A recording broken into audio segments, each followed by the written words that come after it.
You all know my name is Gerry Armstrong, and I'm here from Canada. This is my fourth visit to Russia. I was in, first of all, Nizhny Novgorod, Ekaterinburg, Novosibirsk, and now Moscow. I wish to speak briefly tonight about an aspect of Scientology which makes the organization dangerous. And then I'll attempt to explain why I'm here in Russia another time. Some of you may have seen a rather famous video of the most famous Scientologist, Tom Cruise. This was published on the internet in 2008, and it was made by Tom Cruise at the time he received, in 2004, Scientology's Freedom of Valor Award. Tom talks about people that are referred to as suppressive persons, or SPs. And SPs, Scientology teaches, are the most evil 2.5% of people on the planet. And Tom says he welcomes the day when there will be no SPs left on Earth. Scientology teaches that suppressive persons are basically equivalent to what are known in the psychology science as sociopaths or psychopaths. And Scientology teaches that they cannot be cured and that they are responsible for all accidents, illness, and every evil on earth. I am an SP. In truth,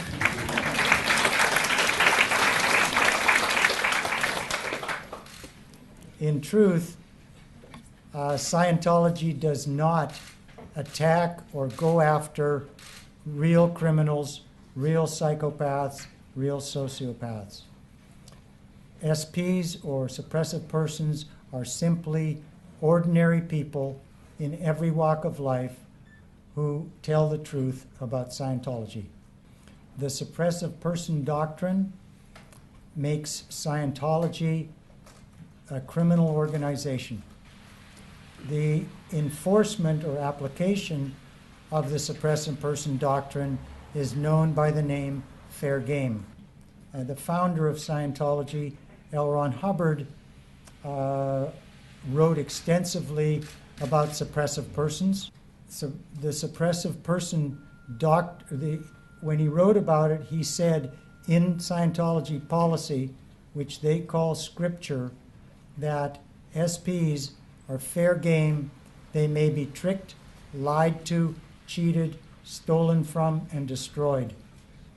Scientology declared me an SP in early 1982 and have fair gamed me ever since. Besides the assaults, physical assaults that I mentioned, I have been run into physically with a car. This was by an agent hired by Scientology. They terrorized my wife and me on a freeway in Southern California, and they did similarly with myself and friends on an Autobahn in Germany. They have sued me 6 times, driven me into bankruptcy. They've tried to have me prosecuted on false criminal charges, including with the FBI, the district attorney in Los Angeles, and even the legal authorities in Ekaterinburg. The suppressive person doctrine is used to terrorize Scientologists, keep them in a constant state of fear, and likewise to terrorize people like myself who is outside the organization. They have created and disseminated around the world a mass of what they call black propaganda. It was Hubbard's practice and policy to destroy people's reputations, credibility, livelihoods, relationships, and their lives with black PR. And if you look up who Gerry Armstrong is on the internet, you will find a mass of black PR about me. They disseminated black PR on me, calling me a criminal and worse, right here in Russia, including to the FSB. And they also attempted to get the United States Embassy here in Moscow to pick me up. The suppressive person doctrine is what is used to justify the breakup of families. If Scientology declares someone a suppressive person, other Scientologists may not communicate to them, and pursuant to their policy, may not even grant them credence. There is an element in Scientology, however, that does deal with suppressive persons, and they deal with them in an aggressive criminal manner. Scientology is actually at war. And because, however, they cannot pick up guns and cannot bomb us just for fear of prosecution, much of their attacks on suppressive persons like myself are in secret, covert intelligence matters. The fact that Scientology and Scientologists are at war is learned. One of the first things that a new Scientologist learns is that they are at war. And consequently, Scientologists virtually automatically know that they are to attack, to ruin the lives of any suppressive person. So, to me, the suppressive person doctrine is unjustifiable. There is no excuse. It is indefensible. The closest historical parallel would be the Nazis' Untermensch doctrine. So the way that the Nazis treated the Jews is very similar to the way Scientology treats or would like to treat suppressive persons. The suppressive person doctrine justifies an endless array of immoral and criminal activities. Scientology is under incredible pressure around the world, and more people are becoming educated about the organization. I think that that can be evidenced just by the number of people here who have come to hear about the organization. Scientology cannot stop the spread of information now about its practices and about its intentions. And as the pressure mounts on Scientology, also the risk, the threat to individuals like me and to other people in society mounts. And yet there is no choice but to keep talking and keep educating people and keep spreading the word. And I would like to thank all of you for coming here and for being willing to listen. And I hope and pray that you also spread the word.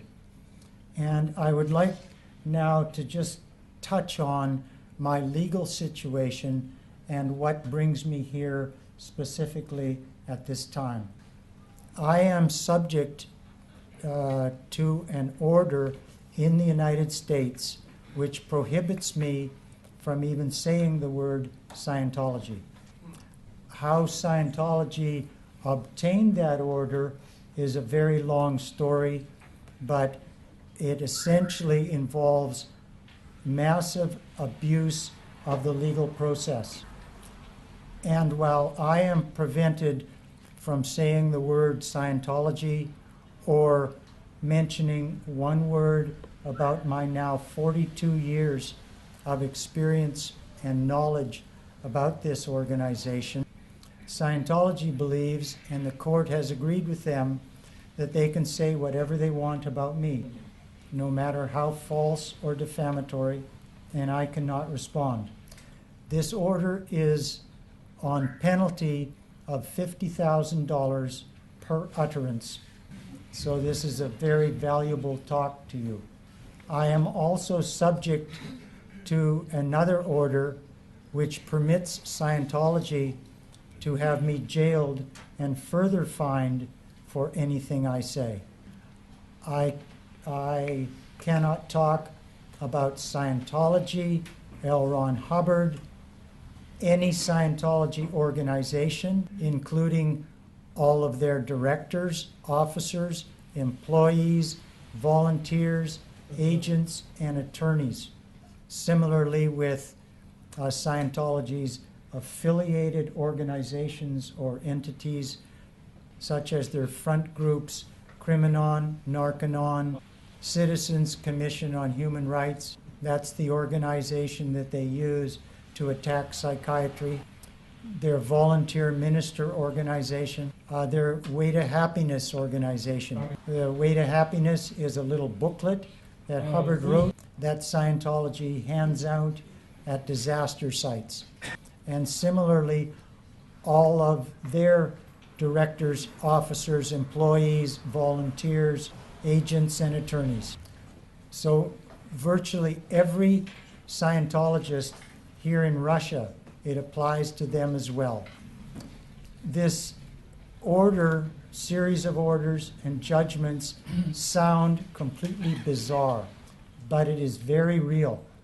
And it is my hope to both do something about this order, these orders, while I'm here, and to offer this extraordinary legal situation and my experience to Russia, who is standing up to whatever degree to Scientology. The European Human Rights Court has sided with Scientology, and my case and my situation demonstrates that Scientology is a massive human rights abuser.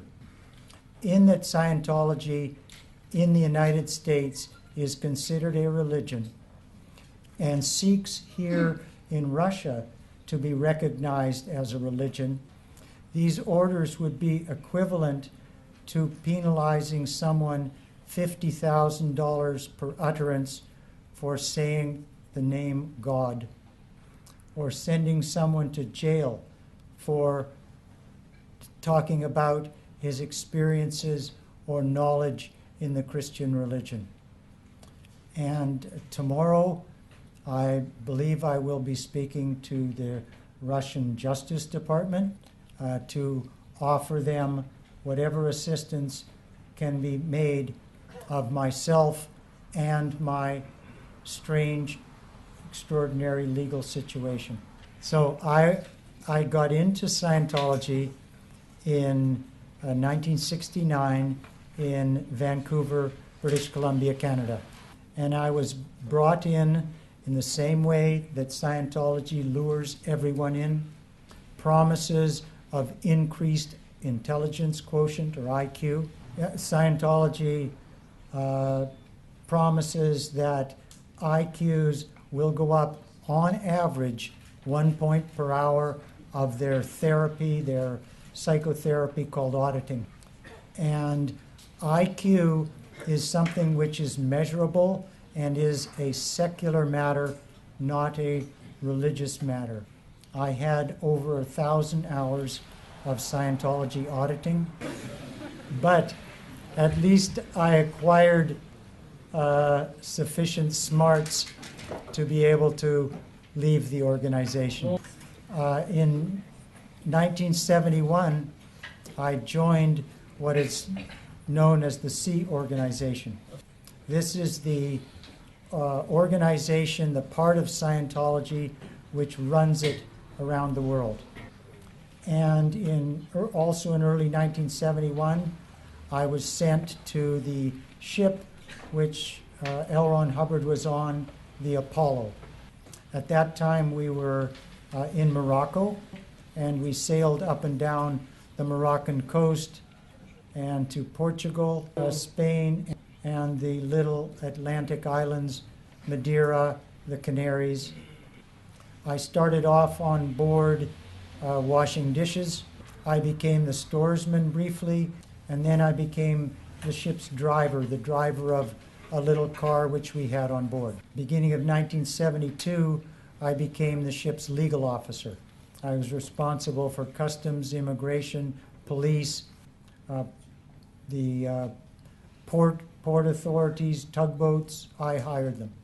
I then became the public relations officer, and then in 1974, I became the ship's intelligence officer. And at that time, because of difficulties we were having in Europe, the ship sailed across the Atlantic, and we spent the next year in the Caribbean. Hubbard was on board during most of those years. He was off the ship briefly in 1973 because he was convicted of fraud in France. In 1975, the ship's complement came ashore in Florida, and I was close to Hubbard at the time. I was then handling his communications. I was sent on a mission from Florida to Los Angeles to set up a base. I got in an argument with his wife, Mary Sue Hubbard's secretary. Hubbard had me locked up and then assigned me to Scientology's prison system, the Rehabilitation Project Force, or RPF.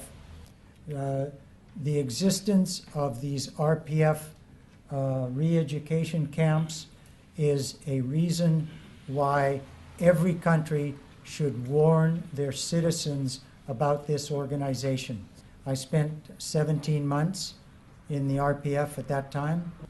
I got out and was transferred again to California to work with Hubbard shooting movies. And again, he assigned me to the RPF, this time for joking. He got the idea that I was joking about his movie making. In fact, I was not. Inside Scientology, it was a crime to laugh about the wrong thing. I stayed 8 months at that time in the RPF, and then when I got out, I worked in Hubbard's household unit at a new base that they had bought in Gilman Hot Springs, California. And Gilman Hot Springs is the current headquarters of Scientology. The present leader, David Miscavige. At the beginning of 1980, there was a threat of a raid.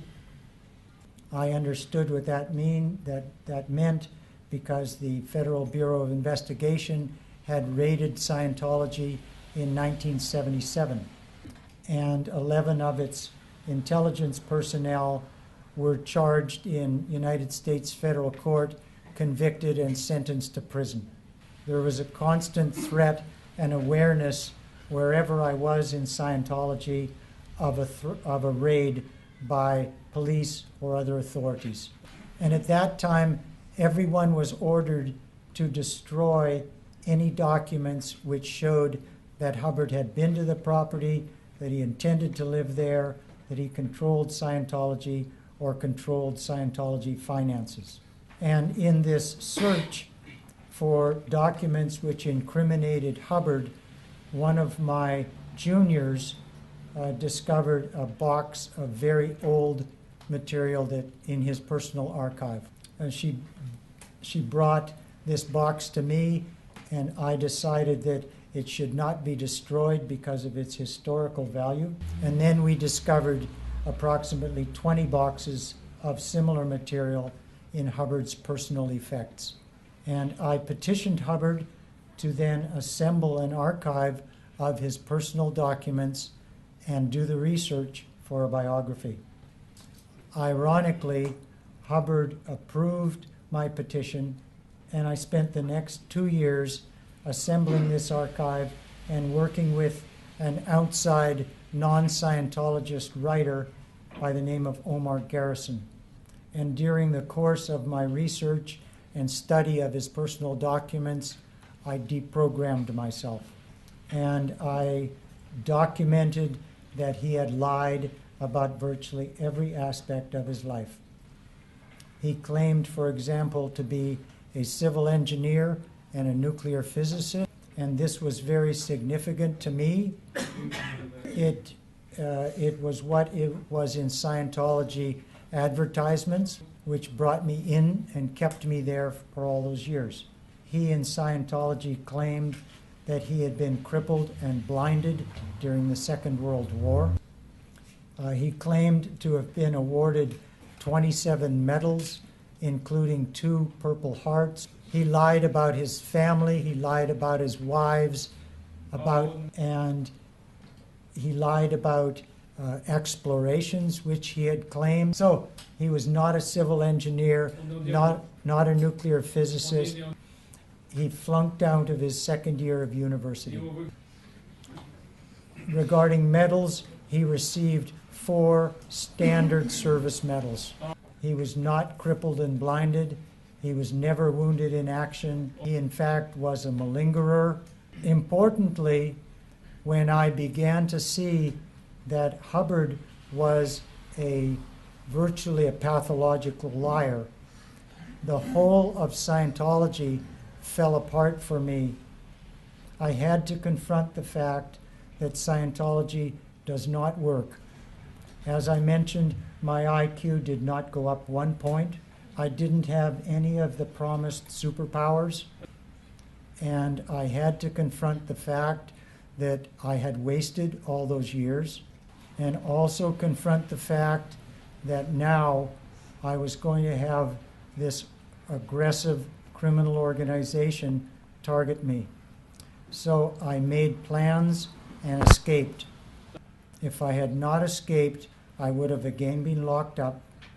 And because of my state of mind at that time and my firm opposition to Scientology, I would have been kept there and killed. But I did successfully escape, and as I knew would happen, Scientology immediately targeted me. They, in addition to assaulting me, which I've mentioned, they have sued me 6 times. The first case in which they sued me went to trial in Los Angeles in 1984. And this is a very famous judgment in which the judge condemned fair game as a practice and declared Hubbard to be a pathological liar. Scientology could not stop at that, however, but have continued to this day to consider me a major enemy.